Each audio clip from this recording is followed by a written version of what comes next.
Qatar पर कोई बैरूनी हमला हुआ तो अमेरिका उसकी हिफाजत करेगा। ट्रंप ने एग्जीक्यूटिव ऑर्डर पर दस्तखत कर दिए, लेकिन क्या इस बार फिर अमेरिका कतर को धोखा देने जा रहा है? आमिर रज़ा मेरे साथ मौजूद है, उनसे बात करते हैं। आमिर भाई, एक दफ़ा तो अमेरिका ने कतर को धोखा दे दिया, अब फिर एग्जीक्यूटिव ऑर्डर पर दस्तखत दिए किए हैं ट्रंप ने कि कतर पर कोई हमला हुआ तो हम उसकी हिफाजत करेंगे, लेकिन क्या ये फिर लॉलीपॉप दिया गया कतर को? कतर को गारंटी दी गई है और बाकायदा उस दस्तखत की वो तस्वीर भी जारी, वो फिल्म भी जारी की गई है कि जिसमें दस्तखत कर रहे हैं, और उसके बाद अमीर कतर के साथ उनकी बातचीत भी हुई है। इसमें दो चीज़ें ज़रूर मैं कहूँगा।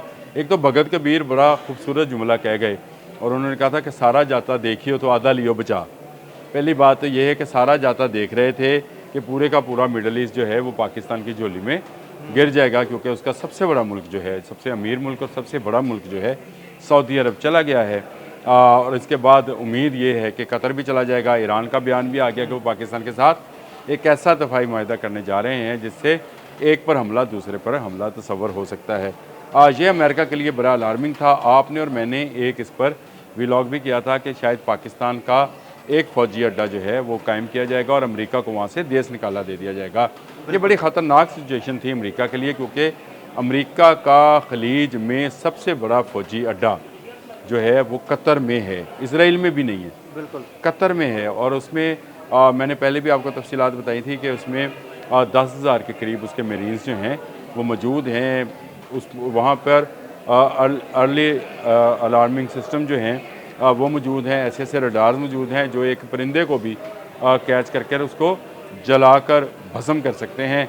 लेकिन ये सारे के सारे रडार, ये सारे के सारे आंखें और कान जो थे ये बंद नज़र आए, बिल्कुल उस बंदर की तरह जिसकी आंखें, कान और ज़ुबान बंद होती है, उसकी तरह ये पूरे का पूरा फ़ौजी अड्डा बंद रहा जब इसराइल दोहा पर हमला कर रहा था। अब मुझे ये एक बात बताएं, अमेरिका ये मुआहदा कर तो रहा है और अमेरिका ने इसका ऐलान भी कर दिया है और शायद इसके कतर की तरफ से इसकी तौसीक भी आ जाएगी, लेकिन मुझे सिर्फ एक चीज़ बताएं कि अगर इसराइल कतर पर हमला करेगा तो क्या अमेरिका इसराइल पर हमला कर देगा? आप इसका जवाब दें। बिल्कुल भी नहीं।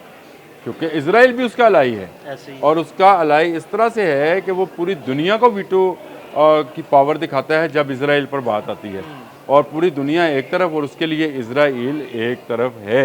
अब उसने कहा मार्क रोबियो जो है वो कतर के साथ अपने तल्लुकात बेहतर बनाए। देखें, असल बात जो इस वक्त अमेरिकी थिंक टैंक ने बताई, जो ये बताई थी कि अमेरिका का इत्मीद खलीजी ममालिक में कम हो गया है। एक हमले ने खलीजी ममालिक को इस बात का एहसास दिला दिया कि आपके पास जो अमेरिकन टेक्नोलॉजी है वो अमेरिका की है, ये इसराइल के ख़िलाफ़ इस्तेमाल नहीं होगी।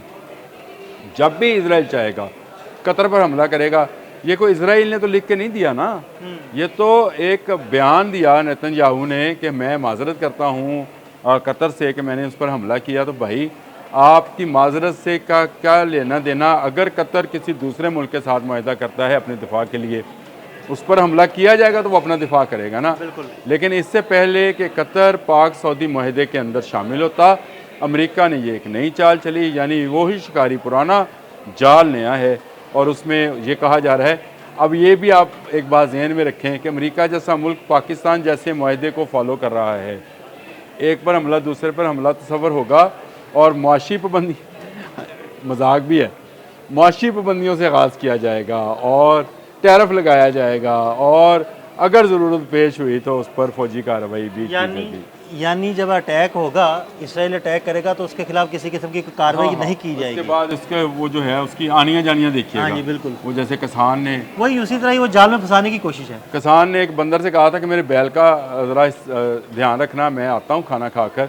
वापस आया तो बैल चोरी हो चुका था और बंदर ऊपर से नीचे आ जा रहा था। और उसने किसान ने पूछा मेरा बैल कहाँ है? उसने कहा वो तो चोर ले गया। उन्होंने कहा तू क्या कर रहे? कहता मेरी आनियाँ जानियाँ देख, मैं ज़ोर ज़ोर से ऊपर नीचे आ जा रहा हूँ। तो ये अमेरिका का मुआहदा जो है ये आनियाँ जानियाँ है, क्योंकि इसमें आप पर टैरिफ लगाया जाएगा, मुआशी पाबंदियाँ लगाई जाएंगी, लेकिन उस वक्त तक जो है कतर को अल्लाह ना करे कतर को अजीम नुकसान भी पहुँचाया जा सकता है। और इसलिए कतर के लिए बेहतर यही है कि वो अमेरिका के साथ जो मुआहदा करता है करता रहे, अमेरिकी अड्डा वहाँ पे रहता है तो रहे, उसके मफाद में होगा या उसके नुकसान में होगा वो एक तरफ रखे, और इस्लामी दुनिया का जो इतिहाद बनने जा रहा है उसका हिस्सा बन जाए।